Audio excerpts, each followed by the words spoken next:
inheritance ini kita udah lihat pakai suatu studi kasus ya. Waktu itu kita udah lihat pakai suatu studi kasus di mana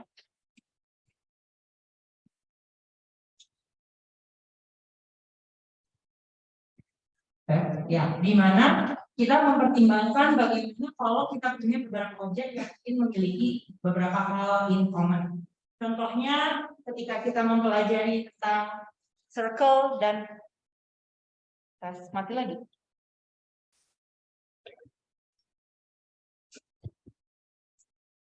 Ini kalau sekali lagi mati ya udah ya, baterainya habis gitu.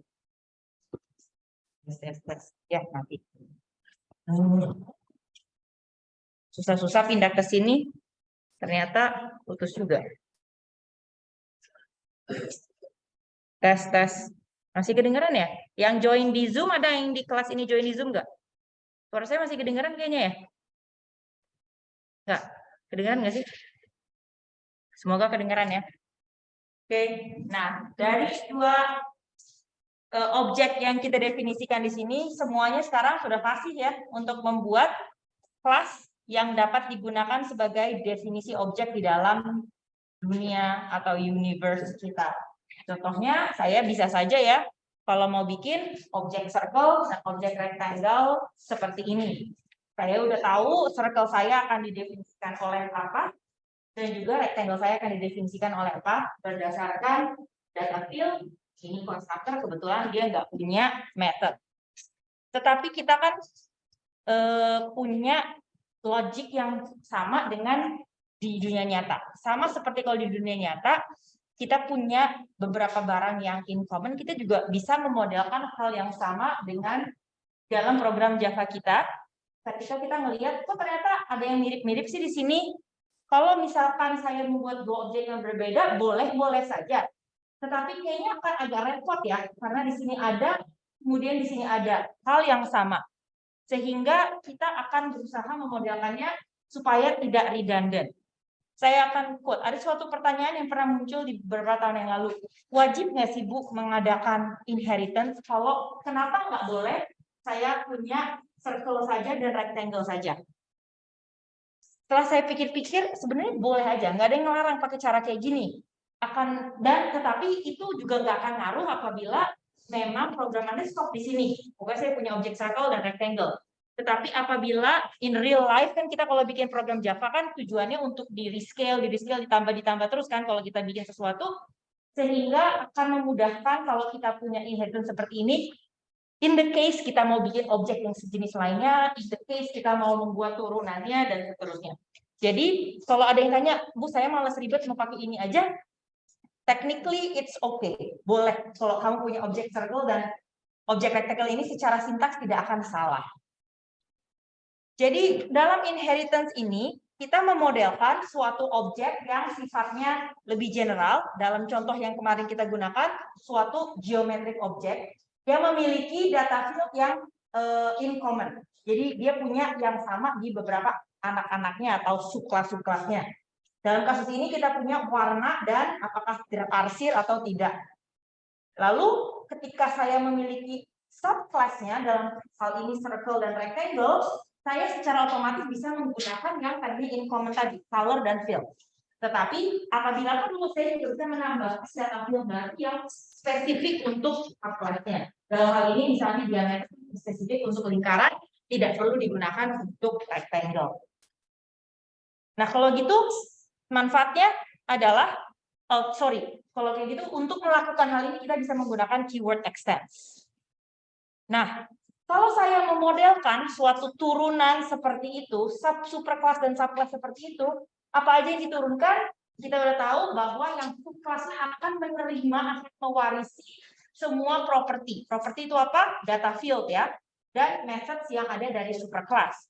Akan tetapi hati-hati bahwa konstruktornya tidak dibawa ya, tidak diberikan kepada anaknya. Tetapi semua konstruktor dapat di-invoke atau dipanggil dengan keyword super. Kenapa keyword super atau konstruktor ini relevan dan penting? Karena superclass konstruktor itu selalu dipanggil. Dia akan selalu dipanggil, kalaupun saya enggak secara eksplisit menaruh super, saya pasti memanggil super di dalam konstruktor subclass. Kayaknya ada satu slide yang ke-skip sebentar. Oh iya ini. Jadi seandainya saya punya suatu konstruktor dari subclass, statement pertama pada subclass konstruktor pastilah pemanggilan super. Walaupun kalau kita lihat konstruktor seperti ini kan konstruktor anaknya ya, konstruktor circle, dia nggak ada pemanggilan super. Tetapi secara implisit oleh Java dipaksa manggil super. Jadi di sini pasti ada pemanggilan super di atas, barulah kita tambahkan apalagi yang harus dilakukan ketika menginisialisasi subclassnya. Jadi itu yang tadi implisit ya contohnya ya. Tetapi apabila kita butuh kita juga bisa memanggilnya secara eksplisit. Saya yang manggil sendiri, saya tulis sendiri di dalam code-nya. Dan kalau saya memanggil secara eksplisit, saya yang tulis sendiri. Yang penting adalah dia harus muncul paling pertama pada konstruktor. Nah, apa yang terjadi kalau kayak gitu? Karena tadi kita sudah tahu bahwa statement pertama pada konstruktor subclass pastilah pemanggilan super. Berarti kalau saya punya subclass, dia kan pasti manggil konstruktor di atasnya. Kalau seandainya dia adalah atas, dia punya atasnya lagi, dia akan manggil ke atas lagi super ya. Dan ini dinamakan dengan konstruktor chaining. Pada contoh yang saya tunjukkan di sini, kita punya suatu kelas person yang punya yang punya subclass employee, yang punya subclass manager. Sehingga ketika saya melakukan pemanggilan new manager, ketika saya melakukan pemanggilan new manager, nah kelihatan ya sorotan hijaunya gitu ya. Sorotannya di atas sih harusnya. Ketika saya memanggil new manager, yang terjadi adalah masuk ke konstruktornya ya yang ada di, saya bisa annotate ya, alhamdulillah. Jadi ketika saya panggil new manager, kelihatan kan kalau kayak gini? Menunya yang ganggu ya. Nah, new manager ini, maka yang akan dipanggil ya konstruktor yang bersesuaian pertama, yaitu ini. Tetapi sebelum saya melakukan apapun, sebelum saya melakukan print, saya tahu di sini ada pemanggilan super gitu ya. Ada pemanggilan super di sana. Ya, saya harusnya pakai ini ya. Nah, ini ada pemanggilan super. Supernya manager adalah employee. Jadi kita akan lihat kalau saya panggil super dari manager, artinya saya memanggil konstruktornya employee.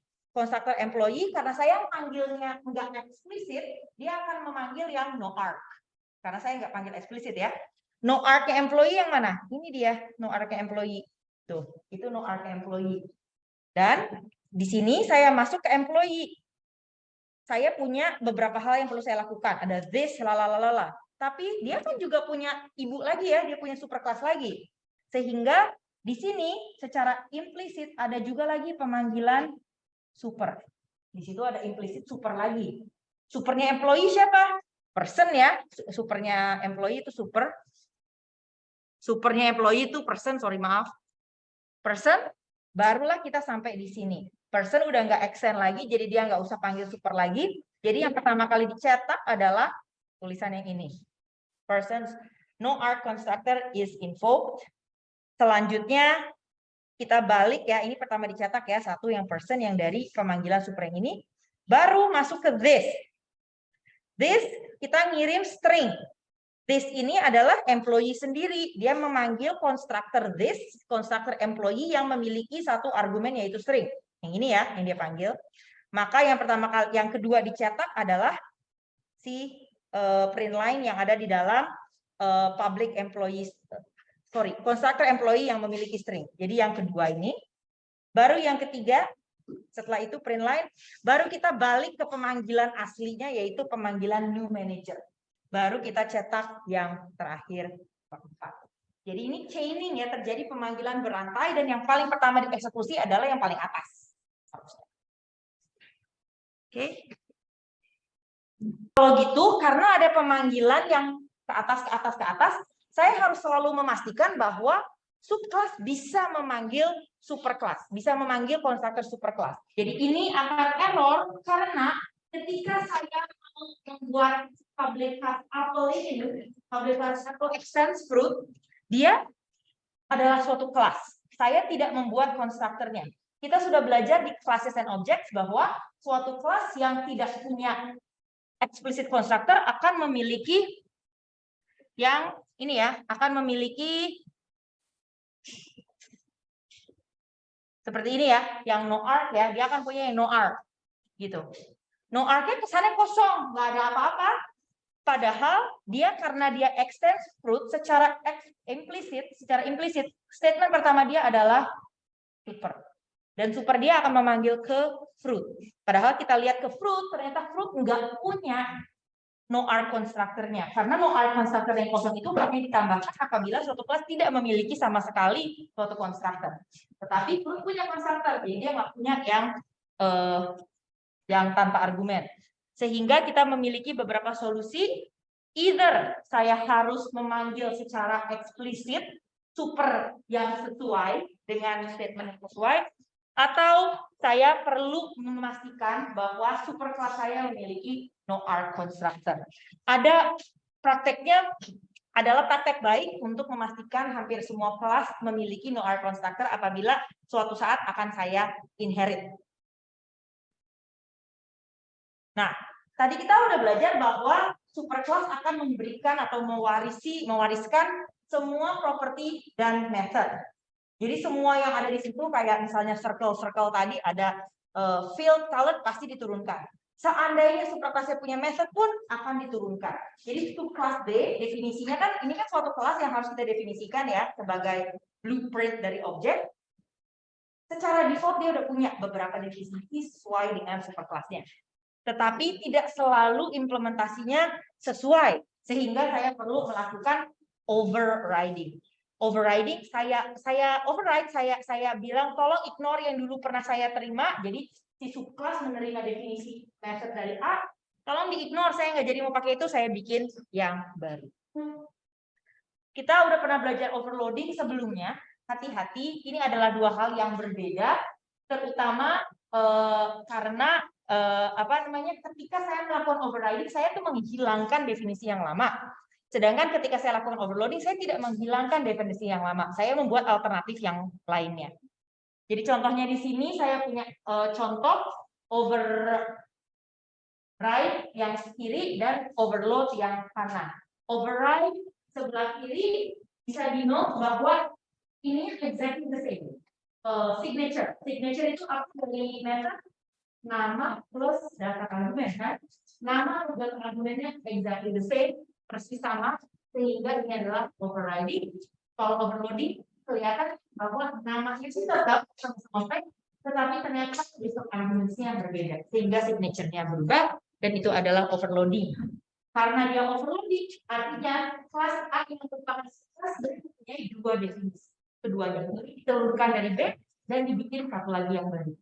Sedangkan kalau yang ini di kelas A menerima definisi P dari atas, nanti sama dia di replace, saya ganti yang baru. Saya ganti yang baru. Jadi dia kalau saya mengecek di dalam kelas A dia punya satu definisi P, kalau di sini dia punya dua definisi P yang berbeda. Terkait dengan inheritance, selama ini kita nggak pernah membahasnya, tetapi semua objek yang bisa kita buat di dalam Java secara diam-diam pasti mengextend kelas objek. Saya bikin cube yang kemarin itu extend objek. Anda membuat book yang waktu itu saya minta tolong untuk mendefinisikan, dia juga extend objek. Apapun extend objek. Scanner extend objek. String extend objek. Sehingga jadi kita nggak perlu tulis ya, tetapi sebenarnya secara implisit semua kelas yang kita buat pasti extend object. Dan ini menjelaskan kenapa selama ini ketika saya belum mendefinisikan toString, dia akan nyetak hashcode. Karena nyetak hashcode itu adalah definisi toString milik kelas object. Ada yang kira-kira bisa memecah kata ini menjadi bagian-bagian tertentu? Poly itu artinya apa? Banyak ya, berbagai gitu ya. More bentuk ya, cukup jelas ya. Berarti kira-kira polymorphism itu apa? Itu artinya objek di dalam Java bisa saja memiliki berbagai bentuk. Itu adalah suatu konsep wrong laptop.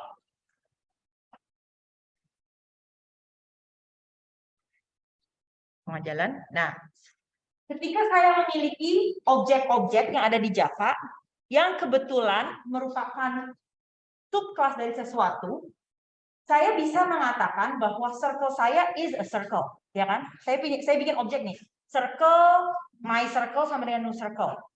My circle itu jenisnya apa? Kalau saya tanya bentuknya apa sih? Oh, dia adalah jenis objek. Dia adalah bentuk circle, jenis circle. Tetapi karena circle adalah turunan dari geometric object, saya juga boleh dong bilang bahwa objek ini adalah geometric object. Dia memiliki beberapa nama lah, beberapa jenis lah. Sama lah sebenarnya seperti kita juga ya. Misalnya, anak Fasilkom. Robert dari SMA mana, Robert? SMA 1 Bekasi. Dia boleh juga ya dibilang dia anak Semansa Bekasi. Do you say that still these days? I don't know. Jadi ada beberapa bentuk yang bisa di morph ya. Robert bisa memorph menjadi beberapa bentuk. Apalagi anak Fasilkom, anak 2022 angkatannya namanya siapa? Namanya apa? Apollo. Oh, ini angkatannya lagi O ya? Enggak juga. Oke. Nah, jadi kalau saya mau bilang nih ya, namanya siapa? Oh, lagi saya. Brian. Hah? Brian. Saya mau bilang Brian itu jenisnya apa sih? Cowok bisa ya saya bilang gitu ya. Orang bisa. Saya bilang anak UI boleh ya. Nah, tapi saya bilang anak Fasilkom juga boleh. Tapi saya mau bilang anak Apollo juga boleh kan ya? Nah, begitu halnya dengan objek-objek kita.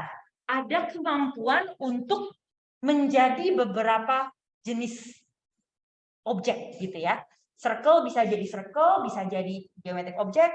Dan kalau yang tadi employee, manager segala ya, saya boleh bilang sebuah objek jenis manager, saya boleh juga bilang, oh he's an employee, dia adalah jenis employee. Sehingga kita punya istilah sekarang namanya subtype dan superclass itu namanya supertype. Jadi kalau ditanya ini jenisnya apa, saya bisa bilang untuk circle dan circle aja. Subtype-nya adalah circle, supertype-nya adalah geometric object, dan semua objek merupakan memiliki supertype objek. Semua objek yang ada. Kalau tadi contoh tadi saya bilang Brian punya supertype anak UI, punya subtype anak Fasilkom, dan punya subtype lagi anak Apollo. Nah, karena saya boleh bilang bahwa suatu objek merupakan jenisnya beda-beda, artinya suatu supertype yang atas bisa merefer ke subtype. Kita akan lihat contohnya, maksudnya apa sih?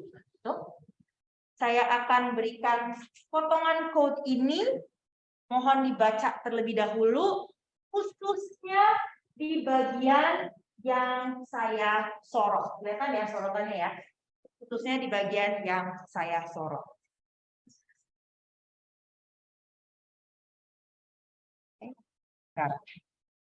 Oke, sekarang saya mau tanya, kalau di dalam contoh ini supertype yang paling atas apa? Oh iya, ya oke, that's true. Objek ya, dia paling pertama, dia objek. Terus berikutnya person dulu ya, person, turun, sense object, person, student, dan graduate student ya. Sebelum saya teruskan, semuanya ngerti konteks graduate student yang saya masuk di sini ya, mahasiswa pasca sarjana, bukan mahasiswa yang sudah lulus ya. Ini ya, nah ini turunannya ke gini ya. Jadi apapun yang dimiliki oleh objek pasti dimiliki person, karena dikasih kan ketika saya extend. Contohnya objek kan punya toString, diturunin dikasih bagi sama person, turun ke sini, turun ke sini. Untuk method toString-nya. Lalu untuk contoh yang berikut ini saya juga memiliki method lain. Saya punya method lain kan ya, M ya. Saya punya suatu method M yang ada di main. Nah, saya akan lihat kalau yang punyanya objek cuma toString ya kayaknya ya di sini ya. Saya punya suatu definisi toString di sini yang diturunkan kepada person. toString-nya objek itu apa? Hashcode ya. Kalau di sini pasti hashcode. Lalu diturunkan ke person. Person saat ini seandainya saya tidak apa-apakan, dia punyanya definisi hashcode juga kan. Tetapi kalau di sini personnya di override ya sama dia. Jadi sekarang saya juga punya toString. Saya terima sih tadinya toString dari si objek, tapi saya udah nggak mau pakai hash code. Saya punya toString-nya person. Lalu person kan punya anak lagi nih, dia turunin juga ke student, punya toString definisi dari person. Student punya toString baru nggak? Punya ya? Sehingga saya punya toString student, lalu saya menurunkan terakhir dari student ke grad student, saya punya toString milik student. Nggak diapa-apain ya, nggak berubah ya lainnya. Oke. Selanjutnya, saya akan mencoba membaca main. Di dalam main saya hanya melakukan satu hal. Saya memanggil method M. Method M itu punyanya main, bukan punya main, mohon maaf. Punyanya dynamic binding demo. Saya panggil. Tetapi saya memanggil M dengan objek yang berbeda-beda. Betul ya? Saya memanggil M, kirim argumen, jenisnya graduate students kan ya di pemanggilan pertama. Objek yang saya kirim sebagai argumen M di sini adalah objek jenis graduate student. Yang ini saya kirim kepada M, objek student, M, new person, M, new object. Kita kan udah pernah belajar tentang overloading ya dulu ya.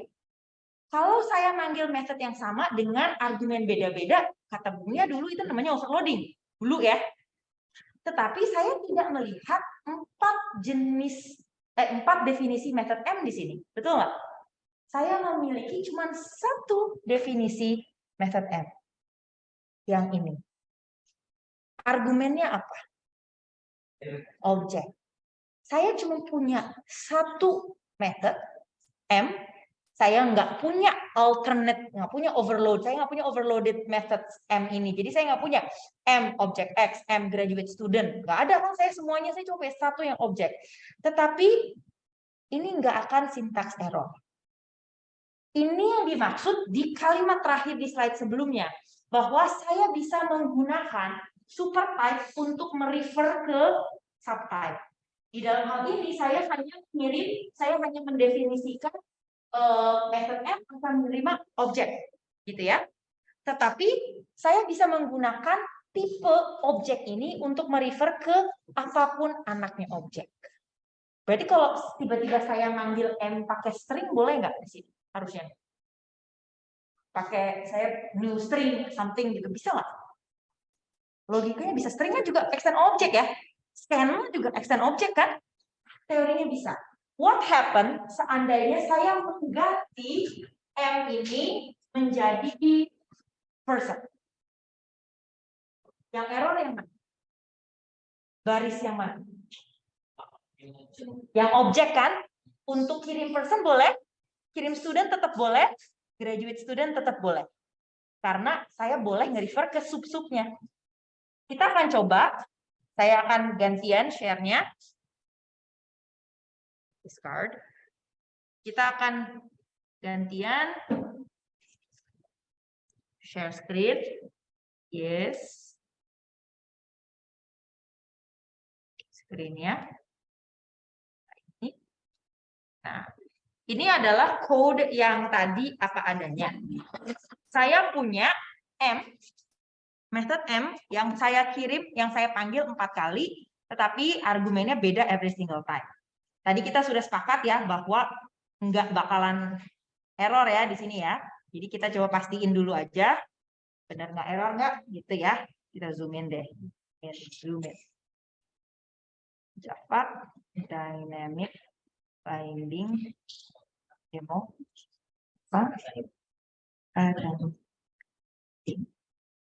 Oke, gini ya. Dia akan mengeluarkan sesuai yang tadi kita sudah diskusikan. Bahwa kalau graduate student dia kan nggak dikasih override ya, jadi dia masih pakai definisi dari emaknya, yaitu student punya, person punya, objek akan keluar hash code-nya. Seandainya saya mengganti jenis yang saya taruh sebagai argumen dari method M, saya coba iseng ganti, saya jadi student ya di sini ya, student X, gitu ya. Saya coba compile. Dia akan ngasih error di baris 5 dan baris 6. Person cannot be converted to student. Object cannot be converted to student. Jadi yang error adalah yang ini. dan yang ini. Yang lainnya sebenarnya nggak akan error. Kita coba ya, bener nggak? Karena saya manggilnya student ya di sini ya. Panggil. Oh hilang, kita naikin ke atas deh. Bukan ulang. Kita jalanin, dia nggak error. Nah, ini yang dimaksud dengan kalimat terakhir di slide tadi. Ribet ya pakai 2 laptop ya. Please bear with me. Ini yang dimaksud dengan baris terakhir ini, variabel dengan super type tipe yang ada di superclass dapat digunakan untuk merefer atau mengidentifikasi, ditaruh spotnya untuk suatu objek dengan jenis subtype. Itu yang dimaksud. Ya, student, person, dan Java Lang. Nah, dalam contoh yang saya tunjukkan ini terjadi 3 hal. Polymorphism adalah demonstrasi dari 3 hal. Polymorphism, dynamic binding, dan generic programming. Saya akan bahas satu persatu. Polymorphism tadi Anda udah bantuin saya ya memecah-mecah kalimat polymorphism. Nah, ini adalah definisi dari polymorphism itu. Saya bisa menaruh objek untuk subtype ketika definisi programnya merefer ke supertype. Ini adalah polymorphism. Suatu benda, suatu objek yang di bawah yang dalam contoh ini graduate student misalnya bisa menjadi objek karena objek itu ada di atasnya. Student bisa jadi objek dan ini adalah yang dimaksud dengan polymorphism. Selanjutnya, terjadi juga dynamic binding. Binding itu adalah ketika kita ngejalanin program Java dan dia ngebind definisi method ke tempat yang memanggilnya. Ketika saya melakukan pemanggilan method M, argumen X-nya kan akan memanggil toString ya, tadi potongannya. Padahal tadi definisi toString-nya kan banyak. Tergantung pada apa yang dikirim kan. Kalau saya pas ngirim objek graduate student, berarti toString yang dipanggil harusnya toString-nya graduate student. Kalau saya pas ngirim dokumen jenis objek, saya manggil toString-nya objek. Sehingga yang mana itu tidak ditentukan ketika saya lakukan compile. Jadi ketika kita compile, kan dia tahu ya bahwa ada suatu method M, objek dalam method ini, saya tahu saya harus panggil toString. Jadi ketika compile si JVM, si Java compiler itu, Java virtual machine, nggak akan nentuin dulu yang mana exactly definisi di baris berapa definisi toString yang bakalan dipanggil. Ini akan ditentukan saat running. Karena tergantung, ya kamu mau kasih saya jenis objek apa, baru saya tentukan toString mana yang harus saya eksekusi. Ini yang dimaksud dengan dynamic binding. Binding method toString itu ke yang mana eksekusinya dilakukan ketika running time. Oh, salah. Nah, ini untuk dynamic binding ini ada hubungannya dengan chaining yang terjadi serupa dengan constructor chaining yang sebelumnya kita sudah bahas.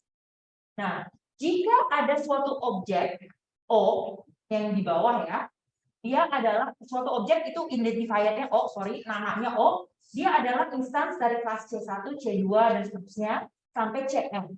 Di mana M paling atas, C1 itu yang paling bawah. Kalau saya punya suatu method P, JVM itu akan naik sampai dia ketemu implementasinya. Tuh. Barulah dia akan melakukan binding. Oh, ini implementasi yang saya butuhkan. Di contoh yang tadi, di contoh tadi, ini terjadi untuk method M. Untuk method M, paling atas tuh ya, method M dia punya objek graduate student, dia akan mulai di graduate student ada pemanggilan method toString, nggak punya, naik ke atas student ada. Jadi seandainya, which is why ketika kita naik pasti akan keluar hash code juga pada akhirnya karena objek punya definisi toString. Dan ini adalah dynamic binding, dia akan nyari ke atas sampai dia ketemu definisi yang sesuai. Hati-hati bahwa ini bukan tidak sama dengan proses method matching ya. Method matching itu mirip sih kalau kita mau lihat definisi resminya, method signature kan, kita tahu bahwa setiap method itu yang merupakan identifier atau merupakan keunikan dari setiap method adalah signature-nya, kombinasi dari nama dan daftar list of arguments-nya. Dan ketika method matching, kita tuh tahu kita lagi manggil method yang mana, dan dibind ke definisi, ke eksekusinya apa aja sih statement-statement pada method itu. Tetapi untuk binding itu adalah terjadi ketika kita lagi mencari ke atas itu untuk mencari definisi yang sesuai dengan type yang sesuai.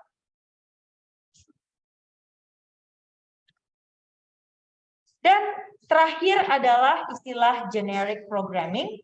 Dan generic programming di sini yang dimaksud dalam konteks ini adalah umbrella term sebetulnya, adalah umbrella term di mana kita dapat membuat program yang segeneral mungkin. Dalam hal ini, kalau seandainya saya tadinya mendefinisikan method M itu sebagai mendapatkan argumen student, kan boleh saja ya saya lakukan itu, tetapi saya akan berkurang fleksibilitas saya karena dia nggak akan bisa dipanggil kalau saya kirim objek ataupun saya kirim person. Sehingga dengan saya menentukan bahwa ketika saya melakukan definisi ini, bahwa jenis list of arguments-nya itu menerima objek, ini kan sudah paling general. Sehingga saya mempunyai implementasi yang jauh lebih generic programming, yang mungkin bisa applicable ke tipe-tipe yang lebih spesifik. Saya akan pause dulu di sini. Ada pertanyaan?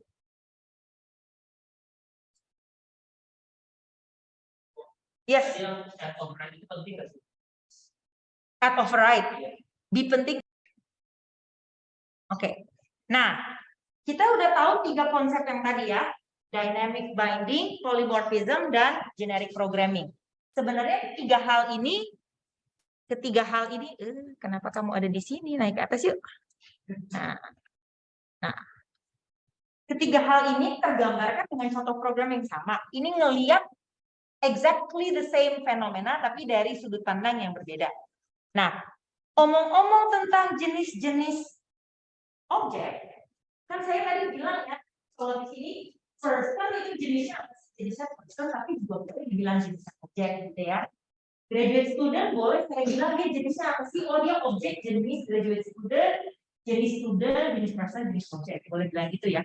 Nah, gimana kalau gitu saya memanfaatkan ini. Saya mau ubah-ubah dong objek X, tadinya saya maunya dia adalah graduate student, saya ubah dia jadi objek, saya ubah dia jadi student misalnya. Saya mau membolak-balikan. Dan ini adalah yang dinamakan dengan casting ya. Kita udah pernah belajar itu sebelumnya ya. Bahwa jenis data itu bisa kita udah belajar integer bisa jadi string, string bisa jadi integer. Kita udah tahu itu namanya casting. Dan itu bisa dilakukan juga dengan objek. Saya bisa melakukan casting objek. Saya bisa melakukan konversi objek kelas tipe tertentu ke tipe lainnya within an inheritance hierarchy. Jadi dalam satu hierarki yang beda, yang sama. Jadi nggak ada ya kalau misalnya di sini saya punya misalnya di sini saya punya person, employee, manager. Di sini saya punya cemilan, coklat, Cadbury gitu ya. Yang nggak bisa Cadbury di convert ke manager karena hierarkinya hierarki yang berbeda kan. Tetapi kalau within satu hierarki saya bisa melakukannya. Jadi ingat itu adalah yang kita buat. Ini adalah perubahan. Sebetulnya ini adalah casting. Saya menjadi objek diri student. Di sini dia jadi objek kan. Ya. Dan ini adalah casting yang implicit. Ini assign objek new student ke parameter objek type. Jadi sebenarnya yang terjadi itu seperti ini. New student manggil manggil konstructor new student, tapi dia disimpan as objek. Student disimpan sebagai objek. Lalu ketika saya memanggil yang kirim adalah yang jenisnya objek. Di sini ada casting yang terjadi karena saya bikin objek, kalau bikin objek pakai konstruktor nu kan saya nyetak ya. Saya kayak nyetak jenis-jenis objek baru. Saya cetaknya pakai cetakan student, tapi saya simpan dia sebagai objek. Baru saya kirim ke method M. Nah, ini adalah implicit casting. Berarti boleh dong Bu, eksplisit juga? Ya, boleh juga. Kenapa sih perlu dilakukan casting ini? Itu karena kalau saya coba lakukan sebaliknya, student B sama dengan O. Tadi O itu apa sih? O itu objek ya jenisnya ya. Kalau tiba-tiba saya lakukan student B sama dengan O, dia pasti pasti dia terjadi compile error. Kenapa? Kalau dari objek O sama dengan student, jadi nyetak pakai student, jenisnya student, saya simpan sebagai objek boleh, tetapi sebaliknya nggak boleh. Saya tadi punya O ini kan objek, mau saya simpan sebagai student aja deh, nggak boleh ya, karena objek itu lebih general. Objek itu adalah lebih general.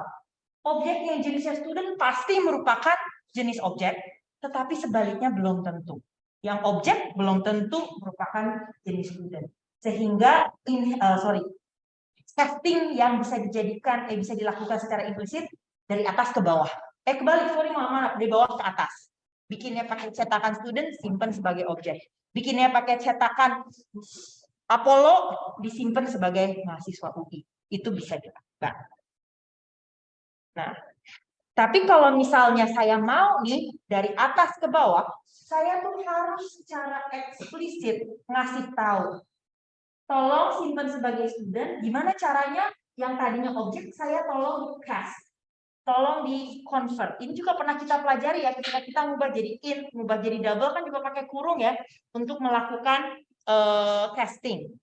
Dan ini harus digunakan secara eksplisit ketika saya nge-cast objek dari superclass ke subclass. Jadi kalau dari atas ke bawah harus eksplisit. Dari bawah ke atas tidak perlu pakai eksplisit tipenya apa, dia bisa melakukan implicit casting seperti itu. Tipe casting ini belum tentu berhasil karena dia akan ngecek gitu ya, everything cocok atau enggak. Bisa juga ada kasus di mana explicit casting ini gagal. Untuk mengerti, ini ada beberapa analogi yang saya sediakan yang bisa Anda baca on your own time. Karena ini contoh doang ya, ide bayangan saya tentang buah-buahan. Kalau gitu saya perlu bisa ngecek dong Bu, dia tipenya apa? Saat ini misalnya saya lupa ya in the flow of my program, saya lupa tadi saya punya variabel X tuh sekarang ini dia jenisnya lagi apa sih? Kan rupanya kita sudah pelajari, saya bisa ubah-ubah bentuknya. Saya simpan sebagai objek, saya simpan sebagai student, bisa tuh kata bunyinya diganti-ganti. Kalau saya lupa dia lagi jenis apa, saya bisa cek dengan menggunakan instance of. Kita baca ya potongan code ini ya. Kita punya objek my object sama dengan new circle. Berarti saya bikinnya pakai cetakan circle, tetapi saya simpan sebagai objek. Gitu ya, itu yang pertama. Lalu saya akan mengcasting ke circle, saya akan simpan ke circle. Jadi ini casting ya. Sorry, BTW mohon maaf, saya agak seram nih, jadi ini jalannya rada-rada kagok. Ini kan explicit casting ya. Bagian ini kan ngomongin apa? Objek saya tolong disimpan sebagai circle dong, kan gitu ya. Tetapi saya tidak akan disimpan sebagai circle apabila di instance of circle. Dalam kata lain, saya cek ini ada di dalam hierarki circle nggak? Kan begitu saya simpan jadi objek itu paling general kan. Saya bisa turun jadi employee, bisa jadi anak I dan Apollo, saya bisa terus jadi karyawan, saya bisa terus jadi coklatan tadi. Jadi kalau udah paling atas, terutama kalau udah sampai objek, kalau udah mulai general, kita bisa lupa dia bagian circle nggak waktu saya definisikan. Dia ada di dalam cabang yang ini bukan, hierarki yang ini bukan. Jika iya, maka instance ini harusnya true dan dia akan mau di-convert ke circle. Jadi, nah, tadi kita udah tahu bahwa kalau untuk semua objek yang ada di dunia Java, itu pasti merupakan subclass dari objects, dari tipe kelas objek. Kita udah belajar kalau what does that mean? Merupakan subclass dari objek, toString-nya dibawa ya. toString-nya diterima dari kelas objek. Ternyata kita juga menerima method equals. Dan itulah kenapa kalau kita menggunakan equals dari sananya, dia akan ngecek sama dengan. Karena itu adalah definisi equals dari kelas objek. Nah, ini bisa di override ya. Kita udah belajar ya bahwa method method equals bisa kita override. Karena dalam Java yang dimaksud, not dalam Java, dalam bayangan ide mindset objek, dua objek yang bukan exactly the same bisa dikatakan sama jika saya definisikan demikian. Saya bisa bilang Robert dan Brian adalah orang yang sama jika kriteria kesamaan yang saya mau hanyalah laki-laki dan memakai baju hijau. Itulah mereka pakai baju hijau, jadi contoh saya berfungsi tadi. Oke, ini adalah yang equals tadi ya. Oke, lalu terkait dengan visibility modifier. Waktu itu udah ada yang pernah nanya. Sorry kalau ada yang ngerasa udah nanya dan saya bilang kalau tunggu inheritance boleh ngacung ya. Saya benar-benar nggak ingat siapa yang waktu itu nanya ya. Selama ini kita baru belajar public, default, dan private gitu ya. Kalau default itu nggak dikasih kata di depannya, itu bisa diakses di package yang sama. Private, pakai kata private cuma bisa diakses di kelas yang sama. Public artinya bisa diakses dari mana saja. Sekarang saya punya satu lagi tambahan, namanya protected. Yaitu ada di antara default dan public ya, kelihatan ya. Kalau public itu bisa diakses siapapun kan tadi ya, jelas ya. Kalau protected, dia bisa diakses, di different package nggak bisa, tetapi dari satu kelas bisa. Jadi ketika saya pengen nge-restrict suatu method atau suatu data field ke dalam satu branch hierarchy, saya bisa gunakan keyword protected. Jadi kalau contoh yang tadi, kalau saya punya yang protected di kelas graduate student, jangan ya graduate student, di student berarti di person bisa akses, di graduate student mungkin bisa akses. Tetapi kalau tadinya saya private nggak bisa kan? Oke, keluar dari kelas itu udah nggak bisa diakses. Mau itu anaknya, mau itu ibunya, itu nggak bisa diakses. Dan ini adalah ini penjelasan dari protected modifier. Poin terakhir terkait inheritance itu adalah tentang kan kita tadi udah belajar kalau kita menginherit sesuatu dari superclass, kita punya data field. Data field yang tadinya punya ibunya bisa dimiliki anaknya, methodnya bisa dimiliki oleh anaknya, konstruktornya bisa diakses oleh anaknya. Nggak langsung diterima ya, tapi harus diakses menggunakan keyword super. Tetapi kita juga punya sesuatu yang dinamakan final modifier.